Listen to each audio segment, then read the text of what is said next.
స్నేహిత అమృత హస్తం వారి ఆధ్వర్యంలో మీకు ఈరోజు సైకలాజికల్ క్లాస్ తీసుకోవడానికి హెల్త్ డిపార్ట్మెంట్ నుంచి సారు గుణశేఖర్ సారు హెల్త్ ఆఫీసర్గా రిటైర్ అయ్యారు. సారు ఈ సైకాలజీ యందు మంచి ప్రతిభ గల వ్యక్తి. ఎన్నో ఉపన్యాసాలు విద్యార్థుల కోసము ఇవ్వడం జరిగినది. మన పాఠశాల విద్యార్థుల మానసిక స్థితులను క్రమబద్ధీకరించడానికి మన ఆహ్వానం మేరకు సార్ ఈరోజు మన పాఠశాలకు రావడం మనందరికీ సంతోషదాయకం. ఈ కార్యక్రమాన్ని అరేంజ్ చేసినటువంటి మన స్నేహిత అమృత హస్తము అధ్యక్షుడు రాజు గారికి మన పాఠశాల తరపున కృతజ్ఞతలు తెలుపుకుంటున్నాము. ఈ విషయంపై రాజు సార్ 4 మాటలు మాట్లాడి తర్వాత సార్కి అప్పచెప్పవలసిందిగా నేను కోరుతున్నాను. మీరు ఎక్కువసేపు కానీ టీ తాగి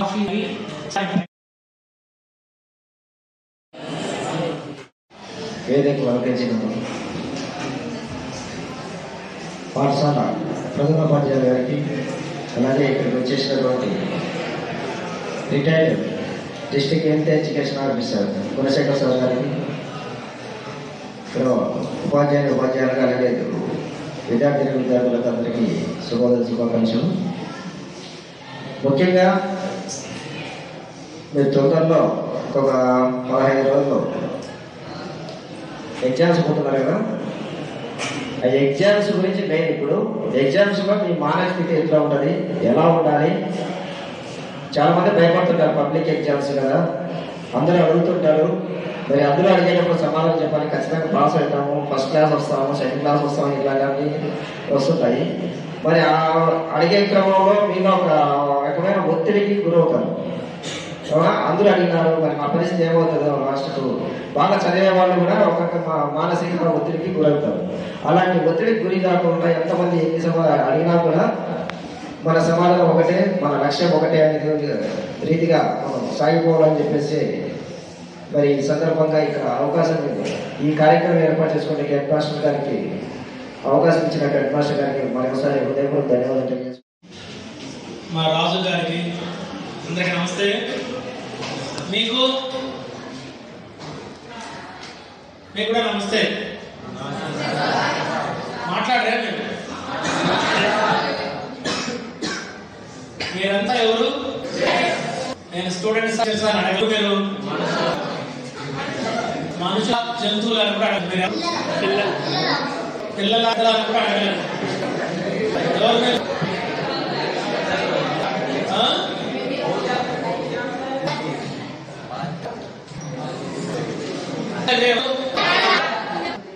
మళ్ళీ ఫ్రెండ్స్ అంటే ఓకే. అవును, మీరు చిన్నోళ్ళ పెద్దోళ్ళ?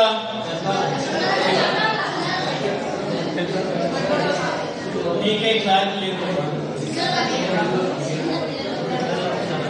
మీరు చిన్నోళ్ళ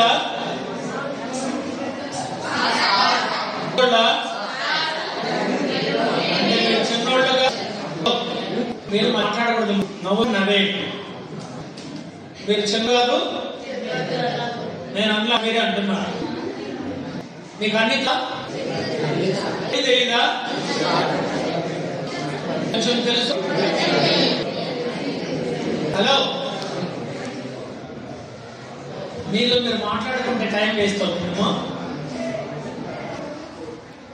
మీరు మాటల ప్రకారం మీరు చిన్నవాళ్ళు పెద్దవాళ్ళు కాదు, అన్ని తెలిసిన వాళ్ళు కాదు, ఏమీ తెలియని వాళ్ళు కాదు. తెలుసు తెలియదు. చూడండి, 10th క్లాస్ అయినప్పుడు మామూలుగా ఇందాక హెడ్ మాస్టర్ గారు, రాజు గారు చెప్పారు, టీచర్స్ చెప్తుంటారు, మీ పేరెంట్స్ కూడా చెప్తున్నారు కొన్నిసార్లు. ఒకప్పుడు మేము చదువుకునేది 76, 77 నా 10th. చాలా మంది మీకు చదువుతారు అప్పటికి. ఆ రోజుల్లో మార్కుల మీద ర్యాంకుల మీద ధ్యాస ఉండేది కాదు. అప్లికేషన్ అంటే నాలెడ్జ్ అనుకునేవాళ్ళు. ఇప్పుడు నాలెడ్జ్ అవసరం లేదు ఎవరికి. ఏం సార్, నాలెడ్జ్ అవసరం లేదు, మార్కు ర్యాంకులు. తల్లిదండ్రులు ఏం చెప్పేవాళ్ళు, టీచర్ చెప్పేవాళ్ళు, కాకూడదు, కష్టపడి చదవాలి, నాలెడ్జ్ తీసుకోవాలి. ఏం చెప్తారు, ఏమన్నా చేసుకో, మంచి రావాలి, ర్యాంక్ రావాలి. అవును, మనకు ర్యాంక్ వలన ఉపయోగమా, వలన ఉపయోగమా? ఇప్పుడు మీ ఇంట్లో చుట్టాలు బంధాన్ని ఉంటారు, బయట వింటారు, ఎంత కరెక్ట్గా వేరే కూడా చదివింటారు. 85-90% వచ్చింటాయి కదా సార్ మార్కులు ఈజీగా కొంతమందికి. వాళ్ళందరికీ ఉద్యోగాలు ఉన్నాయా? లేదు. ఇంకా తక్కువ చదువు చదివి తక్కువ మార్కులు ర్యాంక్ వాళ్ళు మంచి పొజిషన్స్ లో. కారణం ఏమిటి? అందుకే పవర్ అన్నమాట. అది వేరు, నాలెడ్జ్. అలాంటి ఆలోచన మేము పెరిగాము. కానీ మీరందరూ సరస్సులు బోర్డు, డెన్మార్క్, స్వీడన్, దేశాల పేర్లు లేదు, స్విట్జర్లాండ్, వాటిని స్కాండినేవియన్ కంట్రీస్ అంటారు. 15-20 సంవత్సరాల క్రితం డిజిటల్ లెర్నింగ్, డిజిటల్ టీచింగ్ మొదలైంది. వాళ్ళందరూ దాని మీద స్టడీస్ చేసి, రీసెర్చ్ చేసి, వాటి నుంచి మళ్ళీ వెనక్కి వచ్చేస్తున్నారు. ఏంటంటే స్క్రీన్ టైం అంటారు. సెల్ చూస్తారు, మొబైల్ చూస్తారు కదా, కంప్యూటర్లు చూస్తారు కదా, స్క్రీన్ టైం అంటాం. అది పెరిగిపోవడం వల్ల ఏమవుతుందంటే మనసు మీద దాని ప్రభావం చాలా ఉంటుంది, మైండ్ మీద.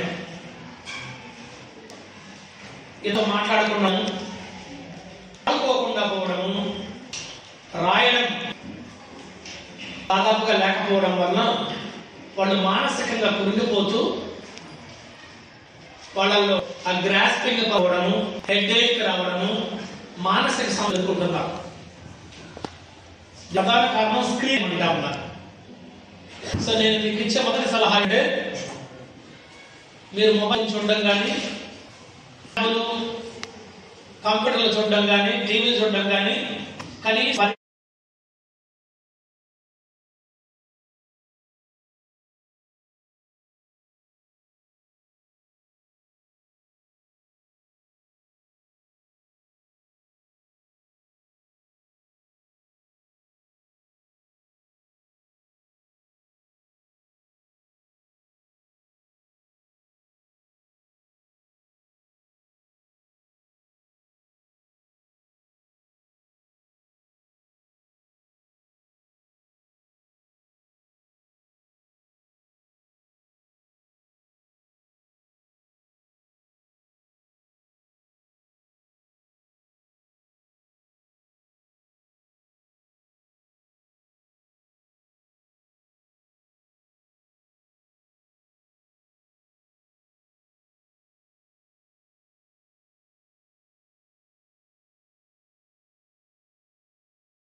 నా మాటలు మీకు నచ్చలేకుండా మీరు ఇంటికి వీలైన చాలా మంది దాన్ని చూస్తుంటారు.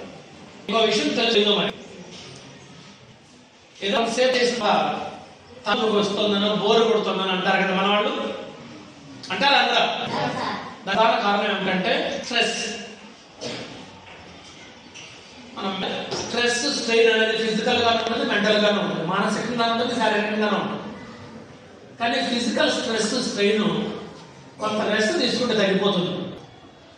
కానీ మెంటల్ స్ట్రెస్, స్ట్రెయిన్ వల్ల మన న్యూరో ట్రాన్స్మిటర్స్ లో, అంటే నాడీ వ్యవస్థ నర్వస్ సంబంధించి దాని ఇంపాక్ట్, ఆ ఎఫెక్ట్, ప్రభావం చాలా ఉంటుంది. అది ఎంత ఉంటుందంటే మన మెమరీ మీద దాని ప్రభావం ఉంటుంది. మెమరీ అంటే దానికి ఆపోజిట్ పడేటి జ్ఞాపక శక్తికి ఆపోజిట్ ఏమి తెలుగు? మతిమరుపు. ఫర్గెటింగ్ అంటాం కదా, ఏమంటాము? ఫర్గెట్ఫుల్ కూడా అంటాం. చాలా మీరు చాలా సార్లు, సార్ మీరు ఏ సబ్జెక్ట్ సార్? మీరు సైన్సా? ఓకే. మీరు మేడం సార్ వాళ్ళు ఏదైనా పరీక్ష పెట్టినప్పుడు నేను సార్ మేము చెప్పిండ్రు, ఈరోజు మీరు వస్తూనే మీరంతా స్కూల్ మీకు ఒక పెడతాము అంటారు. వెంటనే అంటారు రెడీ అంటారా? ఏమంటారు? ఏం రిక్వెస్ట్ కాదు, ఒక 5 minutes 10 minutes అని అడుగుతారు. ఎందుకు? అంతవరకు మీరు చదవలేదా? మరి ఎందుకు అడుగుతున్నారు? అందరూ మనం ఒకసారి చూడండి. ఏంటిది? ఇది ఎట్లా గుర్తుంది మరి?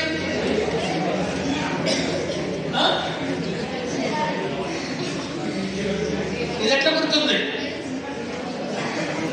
ఇప్పుడు నేను సగం పేరు చెప్తాను, సగం నేను చెప్పాలి. నువ్వు వస్తానంటే శంకర్ దాదా, సీతమ్మ వాకిట్లో,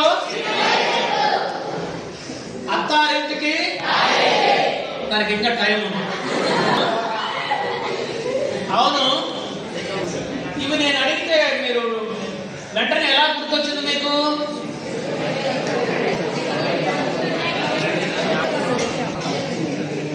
మాట్లాడకండి సార్. ఇవన్నీ స్కూల్లో వీళ్ళకి ఏమైనా ఓ వారం రాసుకురమని ఏమన్నా ఎక్సర్సైజ్ ఇచ్చారా మేడం? ఎంత ఎట్లా గుర్తున్నాయి మీకు? నేను సగం చెప్తే మీరు ఫిల్ ఇన్ ద బ్లాంక్స్ చేస్తున్నారు. నేను చెప్తాను మీకు ఇవన్నీ ఎలా గుర్తున్నాయి. హలో, మీరు టీవీ చూస్తున్నప్పుడు, సినిమా చూస్తున్నప్పుడు ఎన్నేళ్ళు అయింది మీరు చూసి? మీరు చాలా ఏళ్ళు అయింది కదా. అట్లా గుర్తున్నాయంటే టీవీ చూస్తున్నప్పుడు కానీ, సినిమా థియేటర్లో చూస్తున్నప్పుడు కానీ, సెల్లో చూస్తున్నప్పుడు కానీ మీ మనసంతా దాని మీదనే ఉంటుంది. మీ అక్కడ ఏమి సౌండ్ చెవుల్లోకి వెంటనే చేరిపోతుంది, కంటికి కనిపిస్తుంది. ఆడియో ఎఫెక్ట్ అంటాం దాన్ని. ఆడియో అంటే విజువల్, చూడడం. అంటే మీ జ్ఞానేంద్రియాల్లో దాదాపుగా అన్ని, కళ్ళు, చెవి ముఖ్యంగా ఉంటుంది, ధ్యాస. అందుకే మీరు టీవీ చూస్తున్నప్పుడు క్రికెట్ మ్యాచ్ వస్తుంది అనుకోండి, అప్పుడు మీ ఇంట్లో వాళ్ళు పక్కన పోయినా, మీ అమ్మ చెత్త వచ్చినా, అడ్డం వచ్చినా మా పక్కన పోవడం వస్తారు కదా. అరుస్తారా? అర్థరా? ఇక్కడ రెండు వెయిట్ అంటే మీరు దానికి డిస్టర్బెన్స్ వస్తే మీకు నచ్చదు. కారణం ఏమిటంటే దాని మీద మీకు ఇంట్రెస్ట్ ఉంది. శ్రద్ధ, అటెన్షన్, శ్రద్ధ మీకు ఉన్నప్పుడు ఎవరు అసలు దాని మీద ఫోకస్, కాన్సన్ట్రేషన్ మీకు ఆటోమేటిక్ గా వచ్చేస్తుంది. కారణం ఏమి? అదంటే ఇంట్రెస్ట్, ఆసక్తి. దాని మీద మీరు శ్రద్ధ, అటెన్షన్.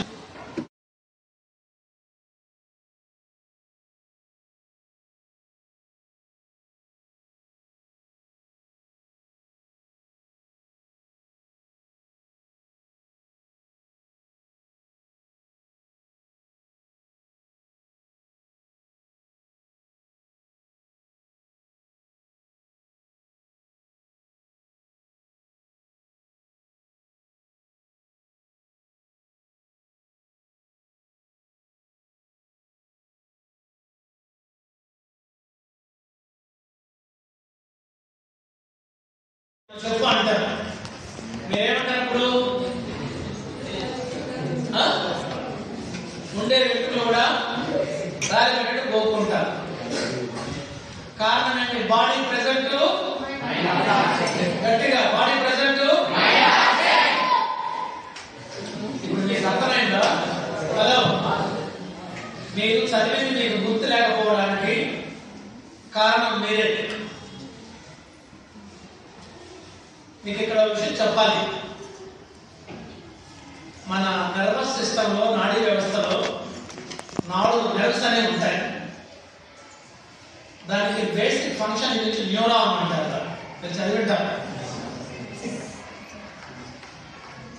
అవి ఒక న్యూరాన్ ఇంకొక న్యూరాన్ ఎస్ ఇంటర్ కనెక్టెడ్.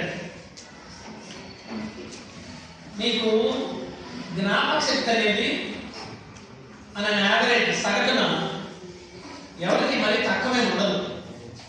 కాకపోతే మనం దాన్ని ఉపయోగించే విధానాన్ని బట్టి దాని మీద ఆధారపడి ఉన్నాం. మెమరీ లేదా ఫర్గెటింగ్. మీరు దాని మీద మీకు ఎగ్జాంపుల్ చెప్పాలంటే, మీ ఇంట్లో మొబైల్, ఇప్పుడు మీ ఎవరిళ్ళలో మొబైల్ ఫోన్ లేని వాళ్ళు ఉన్నారు ఇక్కడ? హలో, ఇక్కడ ఎవరైనా సరే మా ఇంట్లో ఇట్లాంటి మొబైల్ ఫోన్ లేదనే వాళ్ళు ఎవరు చేతండి? ఈ రోజుల్లో సొసైటీలో ఏ ఇల్లు ఉంది సార్? లేదు. మొబైల్ ఫోను లో మెసేజ్లు, వాట్సాప్లు ఎక్కువైపోయినప్పుడు ఏమవుతుంది? ఫోను హ్యాంగ్ అంటే తెలుసా ఇంగ్లీష్లో? వేలాడేయడము, ఉరిదీయడం కూడా. అందువల్ల మీరు ఏం చేస్తారు? వచ్చిన మెసేజ్ వచ్చినట్టే ఇంగ్లీష్ పదం వాడండి. ఏం చేస్తారు? డెలీట్ అంటే తొలగించడం. అప్పుడు ఏమవుతుంది? కొత్త వాటికి స్పేస్ ఉంటుంది. అలాగే మీరు కూడాను మీ మైండ్లోకి వచ్చే వాటిని పెట్టుకోకూడదు. అవసరమైన వాటిని పెట్టుకోవాలన్నా అనవసరమైన వాటిని మీరు ఏం చేయాలి? డిలీట్ చేయాలి. మీరు మర్చిపోయినాను, గుర్తురాలేదు ఆన్సర్ దానికి, అది కూడా ఒక కారణం కావచ్చు. చాలాసార్లు మీరు ఏం చేస్తుంటారంటే, మీరు ఎందాక అన్నారు మీరు చిన్నవాళ్ళు కాదు, పెద్దోళ్ళు కాదు, అన్ని తెలిసిన వాళ్ళు కాదు, ఏది తెలియని వాళ్ళు కాదు. మీరు కూడా ఏది మనకు ముఖ్యము, ఏది ముఖ్యం కాదు అనేది ఆలోచించాలి. అవును, ఈ వయసులో మామూలుగా మీ పేరెంట్స్ కొన్ని వాటి మీద ఇంట్రెస్ట్ ఉంటుంది, ఆలోచనలు ఉంటాయి. మీకు అవును లైఫ్ ఏం చేయాలి? లైఫ్ ఏం చేయాలి? గట్టిగా చెప్పండి. ఎంజాయ్ చేయడం అంటే ఏంటి? ఏది వద్దంటే అదే చేయడం ఎంజాయ్ చేయడం అనుకుంటారు. మీరు కనీసం ఎగ్జామినేషన్స్ ముందు ఆలోచించాల్సింది ఏంటంటే, మీరు పరీక్షలకు ముందు కానీ, పరీక్షల టైంలో కానీ, ఆ తర్వాత మీ ఫ్యూచర్ లైఫ్లో కానీ మీరు గుర్తుపెట్టుకోవాల్సింది ఉంటుంది. ఏది ముఖ్యమో, ఏది ముఖ్యమో కాదు. 2 పదాలు చెప్తాను: ఇంపార్టెంట్, అర్జెంట్. చెప్పండి ఏంటవి? Important, urgent. ఇప్పుడు నేను 2 విషయాలు చెప్తాను, అది అర్జెంటా ఇంపార్టెంటా అని చెప్పాలి. పరీక్షలు ఉన్నాయి మీకు ఇప్పుడు 10th క్లాస్లో, అది అర్జెంటా ఇంపార్టెంటా? సినిమా రిలీజ్ అవుతారు రేపు పొద్దున, అది అర్జెంట్. మళ్ళీ ఇక్కడ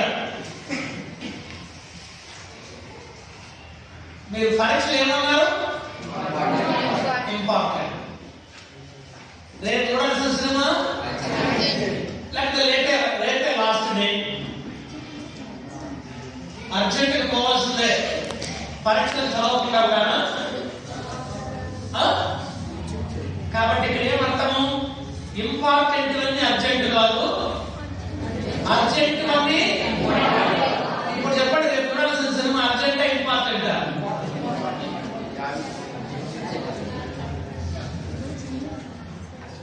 ఇంపార్టెంటే, కానీ ఎగ్జామినేషన్స్ కంటే అర్జెంటు కాదు. మీరు ఇక్కడ తెలుసుకోవాల్సింది ఏంటంటే ఏది తప్పనిసరిగా చేయాలి, చేయకపోయినా ఏది చేయకపోయినా పర్లేదు అని తేడా తెలుసుకోవాలి. అందుకే మీ టీచర్స్ ఏం చెప్తారు, ఏ రోజు పాఠము ఆ రోజు చదవమంటారు, ఏ రోజు హోంవర్క్. కానీ మీరేమనుకుంటారు, పరీక్ష ఎప్పుడో మార్చిలో దిక్కు మనం టైం ఉన్నామా అంటారు. July, August, September, October, November, December పరిగెత్తున్నాయి. జనవరి వచ్చేసింది, అప్పుడు టెన్షన్ మొదలైంది, ఫిబ్రవరి అయిపోతా ఉంది, పుస్తకాలు చుట్టూ పెట్టుకుంటారు, ఏం చదవాలా అనుకుంటారు. కారణం ఏంటి? కారణం ఏంటి? ఏంటి కారణం? కారణం ఏంటి?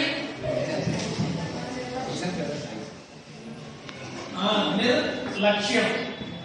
మీకందరికి ఒక లక్ష్యం ఉంది కదా, గోల్. సిలబస్ అంతా చదువుకొని పరీక్షల్లో బాగా ఆన్సర్స్ రాయడం. నేను ఇంతకు మీకు చెప్పేది ఏంటంటే, అప్పుడు మీరు ఏం చేస్తారు, గంటల తరబడి కూర్చుంటారు. ఎక్కడ మీ పిల్లలు ఎక్కడ అంటే మీ అమ్మ నాన్న లే ఊళ్ళో తలుపులు వేసుకున్నారు, చదువుతానే ఉన్నారు.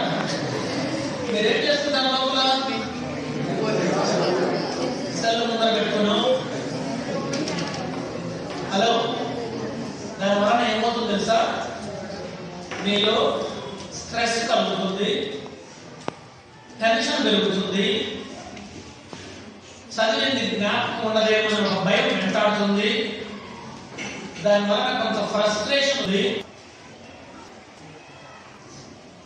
నేను ఇంతకు ఎగ్జామినేషన్ హాల్లో కూర్చున్నప్పుడు క్వశ్చన్ పేపర్ని ఆన్సర్ రాసేది మొదలుపెట్టినప్పుడు చదివా గుర్తుకు రాకపోవచ్చు.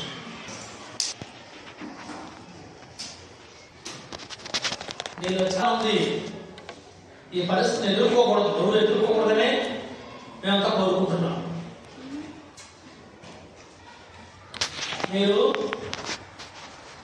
మీలో కొంతమందిని చూస్తే, మీ మొహాలు చూస్తే నాకు అర్థమవుతుంది, తగినంతగా ఇంట్లో నిద్రపోవడం లేదు. టీవీలు చూడటము, క్రికెట్ మ్యాచ్లు చూడటము, ఈ మధ్య నెట్ వైఫై కూడా ఎక్కువైంది కాబట్టి నెట్ఫ్లిక్స్ దాంట్లో సినిమాలు చూడటము, దానివల్ల మీరు మీ మెమరీ మీద అంటే మీ జ్ఞాపక ప్రభావం చూపించి మతి మరుపు ఎక్కువ రావడానికి కారణాలు ఏంటి తెలుసా? ఇన్సఫిషియెంట్ స్లీప్, నిద్ర తగినంతగా పోకపోవడము. ఈ రోజు నుంచి మీరు ఏంటంటే తగినంతగా 6 to 8 అవర్స్ అంటుంటాం. 6 గంటలకు తక్కువ లేకుండా మినిమం నిద్రపోవాలి. నెంబర్ 1, నిద్రపోవాలంటే మీరు టెన్షన్లో ఉన్న నిద్ర రాదు.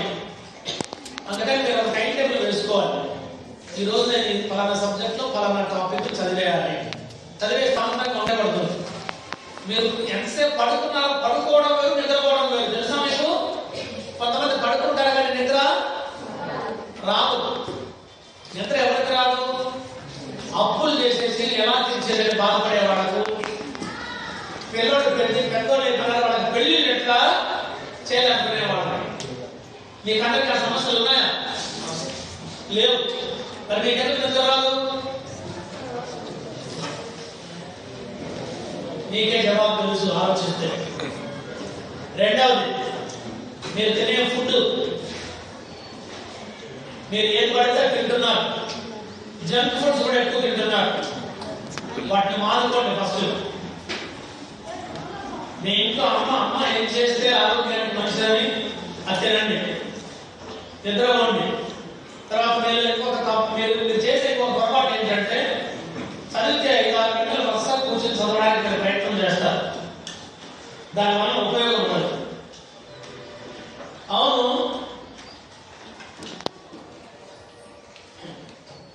మలేరియా వ్యాధి ఏ దోమ గుడితో వస్తుంది?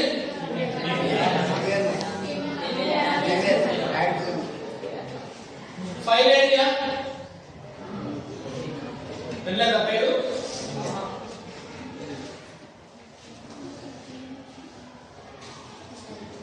ఏనుగు కాలు అంటారు, ఎలిఫెంటియాసిస్ అంటారు. విన్నారా మీరు?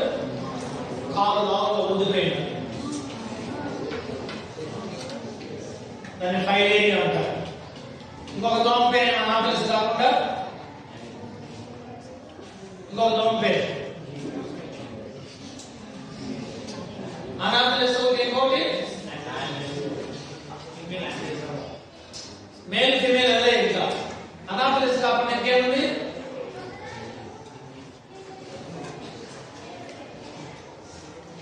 క్యూలెక్స్ అవుతుంది.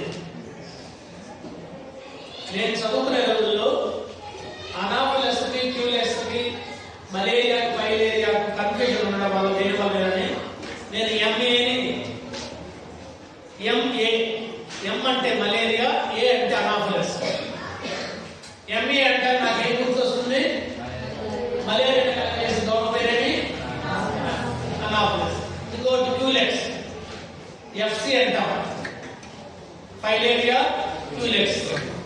ఇలా నేను గుర్తుపెట్టుకున్నాను. దీన్ని మామూలుగా గ్రూపింగ్ అంటే చంక్స్ అంటుంటాం. అంటే మరచిపోకుండా ఉండడానికి మనం కొన్ని గుడ్డు గుర్తులు, కొండ గుర్తులు పెట్టుకుంటాం. అది అందరికీ ఒకే రకంగా ఉండాలనేది లేదు. ఎవరికి ఈజీగా ఉంటే అలా దాన్ని వాళ్ళు తెలుసుకోవచ్చు. మీరు 7th లో కానీ 8th లో కానీ 9th లో కానీ చదువుకున్నది ఏదైనా గుర్తుంటే చెప్తారా? నాకు చెప్తారా? ఎవరు చెప్తారు?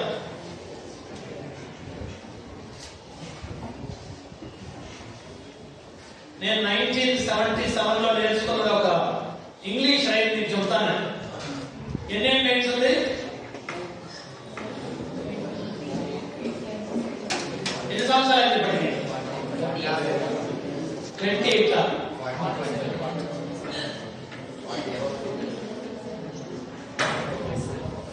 అది ఒక 23, ఇది ఒక 25, 24, 47 years దాటిపోయింది. చెప్తాను వినండి, భయపడకండి. అది మీనింగ్లెస్ అని మీకు అనిపిస్తుంది, కానీ అర్థం చేసుకుంటాను చాలా మీనింగ్ ఉంది.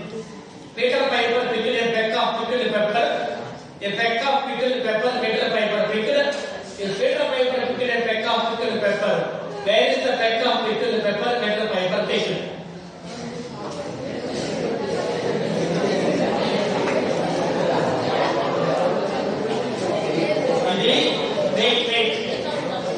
మాకు నేను ఇంగ్లీష్ మీడియం అప్పుడు మాకు తెలుగు లెక్చరర్ ఆయన ఇచ్చిన రైమన్ మొదట్లో కూడా నాకు అర్థమయ్యేది కాదు, గుర్తుండేది కాదు ఇంకా చెప్పాలంటే. కానీ నేను దాని అర్థాన్ని నేను గ్రహించాను. ఆ తర్వాత నాకు అనుకూలంగా నేను ఆ పదాలను మలుచుకున్నాను. 3-4 పదాలను ఒకసారిగా మననం చేసుకోవడం ద్వారా నాకు ఎప్పటికీ గుర్తుంది, ఎప్పటికీ గుర్తుంది. దాన్ని చంకింగ్ అంటుంటాం. మీరు కూడాను మీకు ఏదైనా కష్టం అనిపించినప్పుడు ఒక క్వశ్చన్ ఆన్సర్ మీరు ఏం చేయొచ్చు? అవును, మీరు మేడం వీళ్ళకి ఇప్పుడు హిందీలో కానీ తెలుగులో కానీ పద్యాలు రాయమనేది ఏం లేదు కదా, ఇప్పుడు తీసేశారు.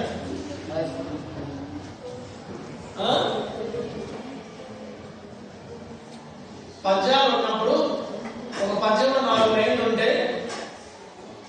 ఒక్కొక్క లైను కంఠస్థం చేసి, రెండో లైను కంఠస్థం చేసి, దాని తర్వాత నేర్చుకునేవాడు. దాన్ని పార్ట్ 4 మెథడ్ అంటాం.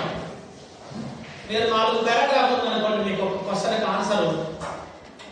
కొంతమంది 1st పారాగ్రాఫ్ నుంచి 4th పారాగ్రాఫ్ వరకు మొత్తం చదువుతారు. గుర్తుండదు.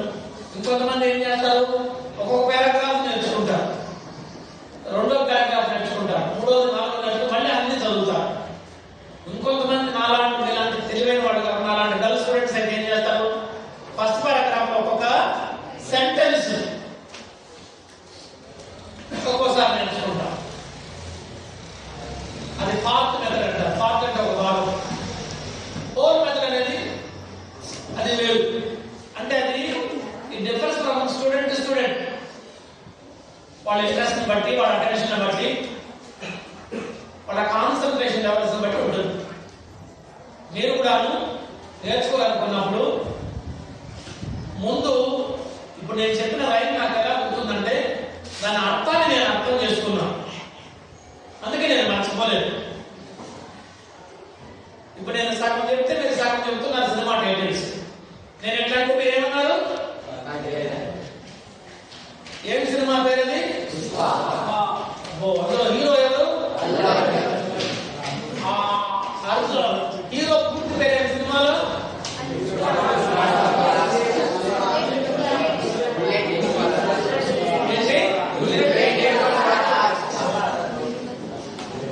అవును, సినిమా పేరు అందుకనే ఎవరు?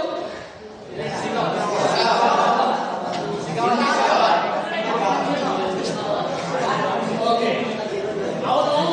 హీరో అల్లు అర్జున్ కొడుకు పేరు ఏంటి? పేరు కొడుకా కూతురా? వాళ్ళ నాయన పేరు ఏంటి? అల్లు అర్జున్. ఆ సినిమా డైరెక్టర్ ఎవరు? ఆ సినిమాలో విలన్ అసలు పేరేంటి? ఫాజిల్. ఓకే, అల్లు అర్జున్ వాళ్ళ మేనమామ పేరేంటి? పేరు చిరంజీవి. కొడుకు పేరు రామ్ చరణ్. భార్య పేరు? ఇవన్నీ మీకు అవసరమా?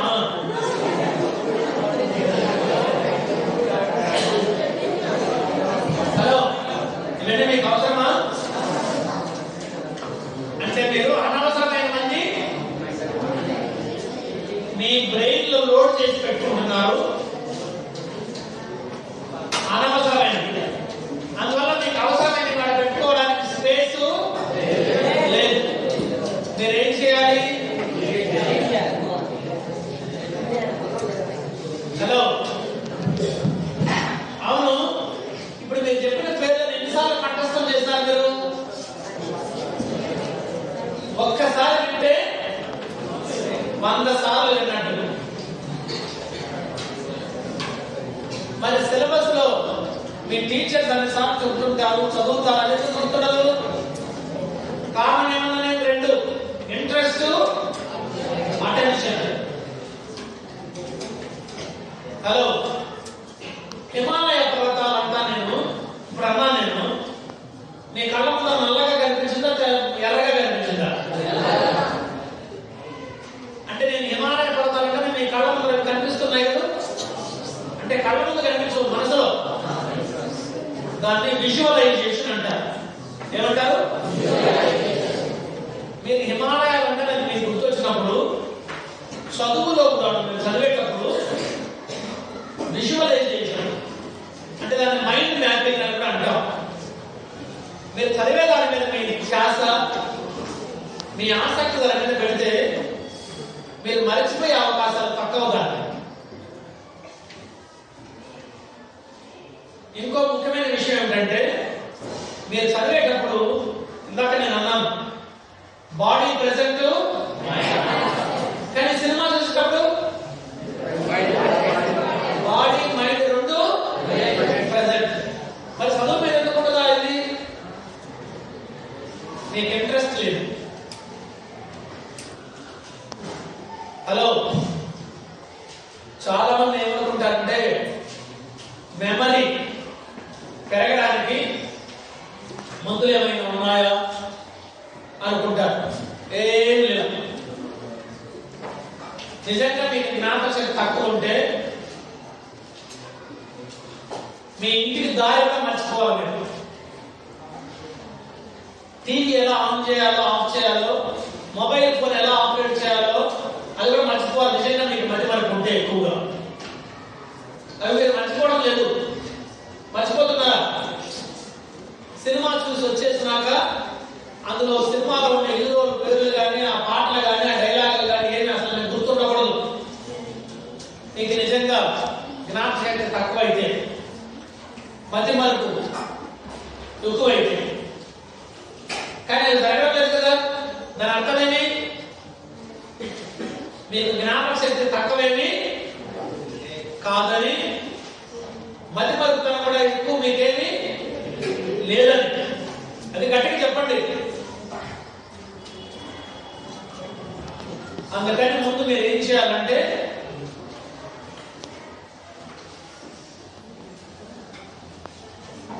సార్ చాక్ ఉంటుందా?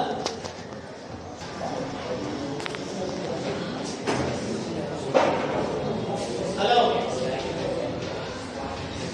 మీరు మామూలుగా దీన్ని స్వాట్ అనాలిసిస్ అంటాము.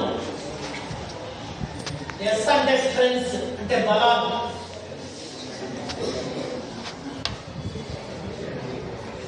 డబ్ల్యూ అంటే వీక్నెసెస్, బలహీనతలు. ఓ అంటే ఆపర్చునిటీస్, అవకాశాలు.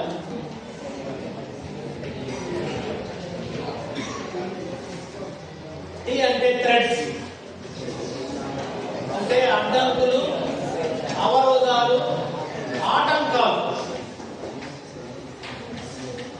మీకు ఇవి రెండు ముఖ్యం స్టూడెంట్స్ గా. మీరు కొన్ని సబ్జెక్ట్స్ లో స్ట్రాంగ్ గా ఉంటారు, అవునా? మీరు చాలా మంది కొన్ని సబ్జెక్ట్స్ ఇష్టం, సులభం అనిపిస్తుంది కూడా. కొన్ని సబ్జెక్ట్స్ లో వీక్ గా ఉంటారు, కష్టం అనిపిస్తుంది. కానీ మీరు ఎగ్జామినేషన్స్ చేయాలి. మాకు ఇష్టం వచ్చిన నచ్చిన బాగా సబ్జెక్ట్ రాస్తాం, మిగతా రాయమని చెప్పగలరా? మీరు చెప్పగలరా? అన్ని చదవాలి, రాయాలి, అన్నింటిలోనూ పాస్ కావాలి. అందుకు మీరు ఏం చేయాలి? ముందు మీకు మీరు బలవంతులు కంటే మీకు ఈజీగా ఉన్నటువంటి, మీరు స్ట్రాంగ్ గా ఉన్నటువంటి సబ్జెక్టులు గుర్తించండి ముందు. ఆ తర్వాత మీరు ఏ సబ్జెక్ట్ లో వీక్ అది కూడా గుర్తించండి.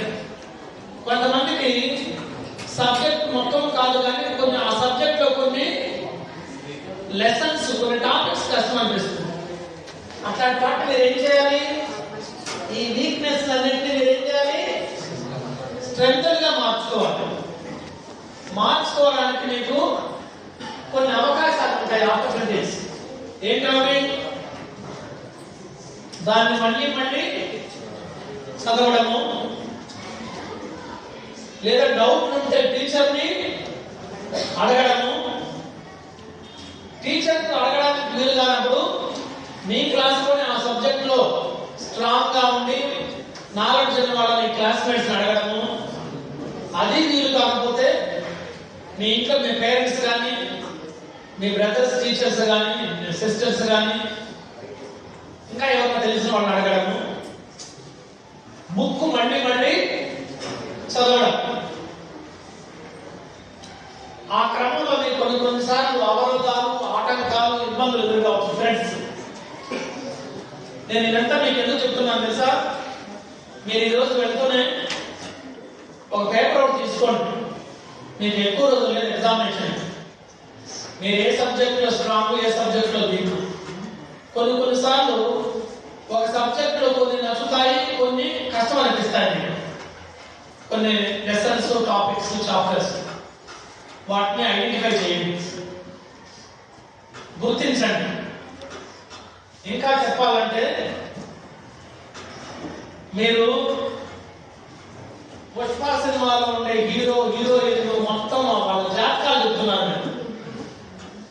వాళ్ళ గురించి మీరు తెలుసుకున్నారు కానీ మిమ్మల్ని గురించి మీరు తెలుసుకోలేదు ఇంకా. అందుకే మీరు చేయాల్సింది ఏం తెలుసా? మామూలుగా సైకాలజీ ఏం చెప్తాం అంటే నో యువర్ సెల్ఫ్ అంటాం. KNOW అంటే నిన్ను గురించి నువ్వు తెలుసుకో అంటే ఇదే. నీలో ఉన్న బలాలేవి, నీలో ఉన్న బలహీనతలేవి. ఆ బలహీనతలను బలాలుగా మార్చుకోవడానికి నీకున్న అవకాశాలు. కానీ ఒకటి మీరు గుర్తుపెట్టుకోవాలి, నిన్ను గురించి నువ్వు తెలుసుకోవడం అంటే దాన్ని సెల్ఫ్ అవేర్నెస్ అంటాం. సెల్ఫ్ అవేర్నెస్ అంటే ఇక్కడ కింద ఏమని రాశారు? కింద లైన్లో అవగాహన. అవగాహన అంటే స్వీయ అవగాహన అంటారు. మిమ్మల్ని గురించి మీరు తెలుసుకోవడం. ఒక 10 నిమిషాలు మీరు దాని గురించి ఓ పేపర్ ఒకటి తీసుకొని రాయండి. మీరేమిటో తెలుస్తుంది. మీరు ఏ స్టేజ్లో ఉన్నారో తెలుస్తుంది. మీరు కడపలో బస్సు ఎక్కారనుకోండి. ఇప్పుడు నేను కడప నుంచి వస్తున్నాను, పులివెందులకు రావాలి. ఎవరన్నా ఫోన్ చేస్తారు, బస్సు ఎక్కడ ఉంది? అప్పుడు ఏం చేస్తాం మనం? మనకు తెలిస్తే చెప్తాం, లేకపోతే పక్కన వాళ్ళు ఎవరైనా ఏ ఊరిదండి, దాన్ని బట్టి నాకు ఏమర్థం అవుతుంది? ఆ ఫోన్ చేసిన వాళ్ళు కూడా ఏమర్థం అవుతుంది? మీరు ఎంతసేపటికి పులివెందులకు వస్తారు అనేది అర్థమవుతుంది. అంటే వేర్ యూ స్టాండ్. మీ చదువులో కూడా మీరు ఎక్కడున్నారు, ఏమి నేర్చుకున్నారు, ఇంకా ఏమి నేర్చుకోవాలి, నేర్చుకోవడానికి ఇంకా ఎన్ని నెలలు ఉంది? ఇంకా పరీక్షలకి 15 days. రోజుకి ఎన్ని గంటలు? మీరు చదివేది ఎన్ని గంటలు చదవగలరు? రోజుకి ఎన్ని గంటలు చదవగలరు? 6 గంటలు. బాడీ ప్రెసెంట్, మైండ్ యాబ్సెంట్ చదువు కాదు. బాడీ మైండ్ రెండు ప్రెసెంట్. ఎన్ని గంటలు చదవగలరు? 6 hours. 15 hours ఎంత? 80 90 90. ఎన్ని పేపర్లు? ఎన్ని పేపర్లు మీరు రాయాల్సింది పరీక్షలు? సార్ ఎన్ని సబ్జెక్ట్స్ సార్? 7. 90/7 వేసుకోండి. మీరు ఒక సబ్జెక్ట్ ఎన్ని గంటలు వస్తుంది మీకు? హలో, ఎన్ని గంటలు వస్తుంది?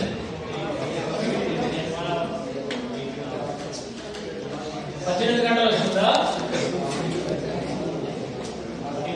లెక్కల్లో మీరు చాలా స్ట్రాంగ్ గా ఉన్నారు.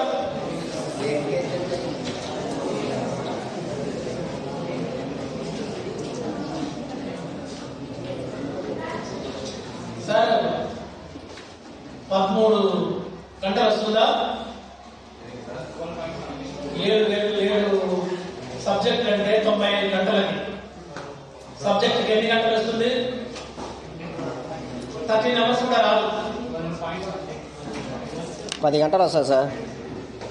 10 గంటల 20 నిమిషాలు వస్తుంది. 10 గంటల 20 నిమిషాలు. 90 గంటలు అంటే 7 సబ్జెక్టులకి 12 7 84. ఓకే, 12 గంటలు అనుకున్నాం. అంటే మీరు ఒక సబ్జెక్ట్ ఎన్ని గంటలు నేర్చుకోవాలి? ఇప్పుడు 12 గంటల్లో. ఆ సబ్జెక్ట్ ఎన్ని నెలలు టీచ్ చేశారు మీరు స్కూల్లో టీచర్స్? June sir. ఎప్పుడు సార్ స్టార్ట్ అయింది? జూన్ 12 లేదా 13. అంటే జూన్ తీసేసిన అది ఒక 6 నెలలు, ఇది ఒక 2 నెలలు. 8 నెలల పాటు వాళ్ళకి టీచ్ చేసిన సబ్జెక్ట్ ని మీరు 12 గంటల్లో నేర్చుకోవాలి. నేను చెప్పేది మీకు అర్థమవుతుందా? ఇప్పుడు మీకు మామూలుగా టైం టేబుల్ వేస్తారు కదా స్కూల్లో, ఏ రోజు ఎన్ని గంటలకి ఏ టైంలో ఏ పీరియడ్ ఏ సబ్జెక్ట్ అని. అట్లా మీరు కూడా ఒక టీచర్స్ చెప్పింటారు. మీరు కూడా సొంతంగా ఒక టైం టేబుల్ లాంటివి వేసుకోవాలి. అవన్నీ మీకు వాళ్ళు చెప్పిటారు, మీరు చేసుకుంటారు. నేను మీకు చెప్పేది ఏంటంటే, హలో, జ్ఞాపక శక్తి లేదనుకోవడం చాలా పొరపాటు. నేను చదివినంతా మర్చిపోతున్నాను అని మీరు అనుకుంటే నిజంగానే మర్చిపోతారు. దాన్ని ఆటో సజెషన్స్ అంటాం. యూట్యూబ్ ఆటో అంటే సెల్ ఫోన్, రోడ్ల మీద తిరిగే ఆటో కాదు, అది ఆటో రిక్షా. నేను మర్చిపోతున్నాను అనుకుంటే దాన్ని సజెషన్స్ అంటాము. నా మైండ్కి అలాంటి సజెషన్స్ కొంచెం తెచ్చుకుంటూ పోతే కొన్నాళ్లకు అవి నా మీద పనిచేసి నా మనసు మీద నిజంగా నేను మర్చిపోతున్నాను, నాకు మధ్యవర్తితం ఎక్కువ అనే ఒక ఆలోచనకు నేను వచ్చి క్రమంగా నాలో జ్ఞాపకం తగ్గిపోయినా ఆశ్చర్యపోనవసరం లేదు. అందుకని మీరు ఎప్పుడు ఏమనుకోకూడదు మీరు నేను చదివింది మర్చిపోతున్నాను అని అనుకోకూడదు. అలా అనుకోకుండా ఉండాలంటే మీరు ఏం చేయాలి? మీరు ఏదైనా ఒకటి చదివినప్పుడు ఒకటి బాగా గుర్తుపెట్టుకోండి. ఫస్ట్ మీరు చేయాల్సింది ఏంటంటే, మీరు దాని మీద ఏం పెట్టుకోవాలి? ఇంట్రెస్ట్. ఆ తర్వాత రెండోది ఏమన్నాను? గుర్తుండడానికి అవసరము అటెన్షన్, శ్రద్ధ. ఏమో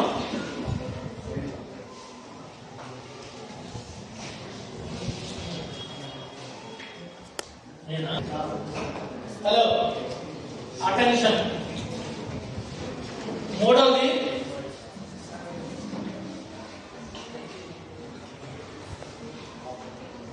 నాకు జ్ఞాపకం ఉంటుంది అని మీరు అనుకోవడం. నాలుగవది నాకు జ్ఞాపకం ఉంటుందని మీరు అనుకున్నప్పుడు మీరేం చేసుకోవాలనుకుంటే ఏం చేయాలంటే, మీరు చదివేదాన్ని మీనింగ్ ని మీరు అండర్స్టాండ్ చేసుకోవడం.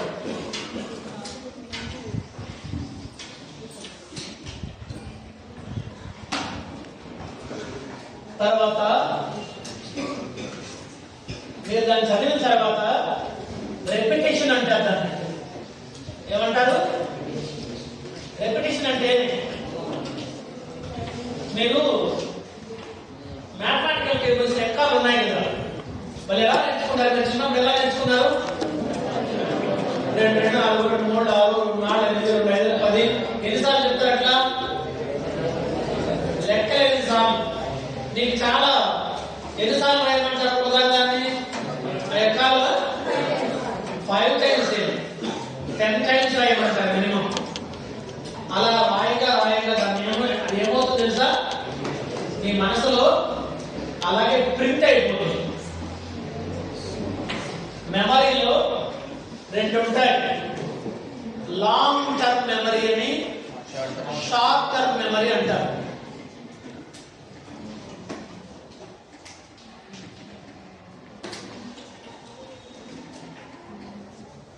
మీరు ఏదైనా చదివినారనుకోండి, అది మెమరీ ట్రేసెస్ గా మొదలవుతుంది, సెన్సరీ రిజిస్టర్ అవుతుంది.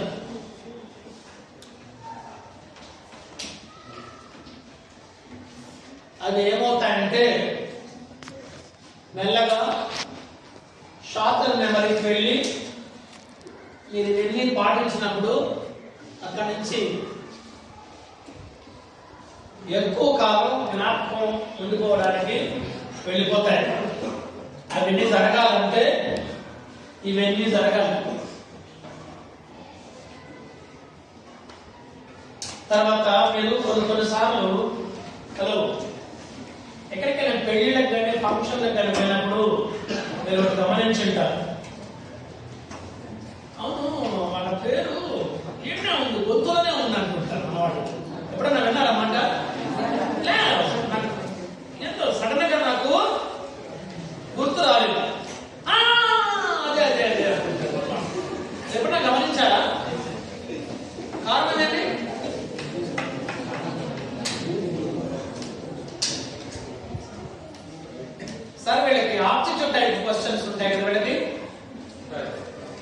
Multiple choice. మీరంతా పరీక్ష అయిపోయిన తర్వాత దీనికి ఏం పెట్టినాం దానికి ఏం పెట్టినాం అని అడుగుకుంటారు. అడుక్కోవడం అంటే గిన్నె లేకుండా అడుక్కోవడం. డిస్కస్ చేస్తా లేదా కాదంటే నేను అదే పెట్టాలనుకున్నాను ఏమంటారు? హలో, దానికి సొల్యూషన్ పరిష్కారం అదే. అందుకే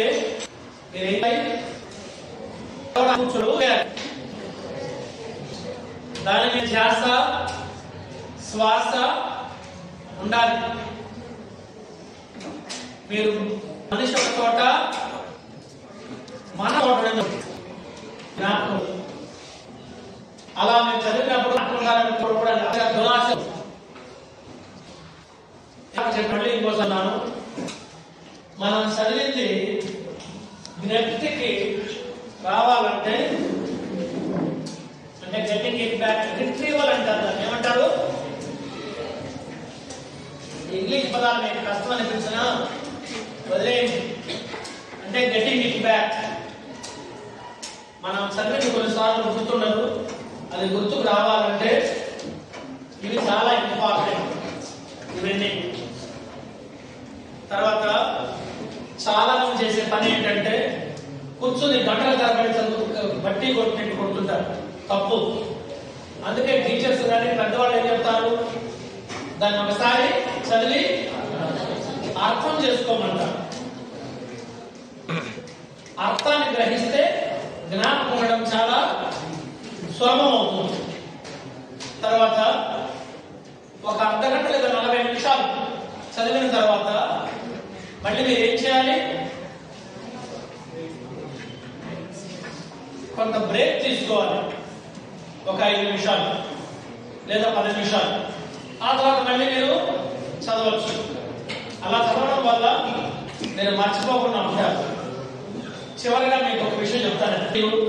కట్టి పక్కన పెట్టండి, అటకెక్కించండి వాడు. రెండవది, ఈ వయసులో కూడాను హలో పేరెంట్స్ టీచర్స్ చెప్పేది వినండి. జంక్ ఫుడ్ తినడం మానేయండి, కూల్ డ్రింక్స్ తాగడం మానేయండి. హలో, టైంకి తినడం నేర్చుకోండి, టైంకి నిద్రపోవడం నేర్చుకోండి. ఇంకో ముఖ్యమైన విషయం ఏంటంటే మీకు తెలుసా, యోగా మెడిటేషన్ స్కూల్లో హలో యోగాసనాల వల్ల నేను ఈ రోజు కూడా ఒక 40 నిమిషాలు నేను యోగా ఫిజియోథెరపీ రెండు మిక్స్ చేస్తాను. నాకు 63వ సంవత్సరం జరుగుతుంది. యోగా మెడిటేషన్ కొంతసేపు చేయండి. అంటే కళ్ళు మూసుకుని ఏం చేస్తున్నాం అంటే యోగా అంటారు. ఎక్కడ ఉంటుంది? మేము వచ్చేసినాము, మా మామ హైదరాబాద్ నుంచి వచ్చినాడు, పుల్లారెడ్డి స్వీట్ తెచ్చినాడేమో, మా ఇంట్లో వాళ్ళంతా తినేసినారేమో అనుకుంటా ఉంటే దానివల్ల ఉపయోగము ఉండదు. మీకు యోగా అంటే తెలుసు, దాని గురించి నేను చెప్పదలుచుకోలేదు. ఇంకో చివరిది ముఖ్యమైన విషయం ఏంటంటే హలో చదివేటప్పుడు వేరే ఆలోచనలు మీకు రాకూడదు. దాని డిస్ట్రాక్షన్స్ అంటాం. అట్రాక్షన్ అంటే దానికి ఆపోజిట్ డిస్ట్రాక్షన్. మనసు కోతి లాంటిది, దాన్ని వదిలేస్తే ఎక్కడికెక్కడికో వెళ్ళిపోతున్నది. మనసు మీరు ఏం చేయాలి? తీసుకొచ్చి ఎక్కడ కూర్చోబెట్టాలి? అది కూర్చోదు, మీరు దాన్ని అదుపులో పెట్టుకోవాలి. రెండవది, పరీక్షలకు ముందు మీరు ఎవరితోనూ వాదించకూడదు, కోపం చేసుకోకూడదు, ఎమోషనల్ కాకూడదు. ఆ నెగటివ్ ఎమోషన్స్ నీ జ్ఞాపక శక్తి మీద ప్రభావం చూపుతాయి. సో మీరందరూ కూడాను హలో ఈ రోజు నుంచి ఇంటికి వెళ్ళిన తర్వాత ఓ పేపర్ తీసుకొని నోట్ చేసుకోండి. ఇందాక నేను చెప్పినవి ఆ తర్వాత ఒక్కొక్కటే పాటించండి. మీకు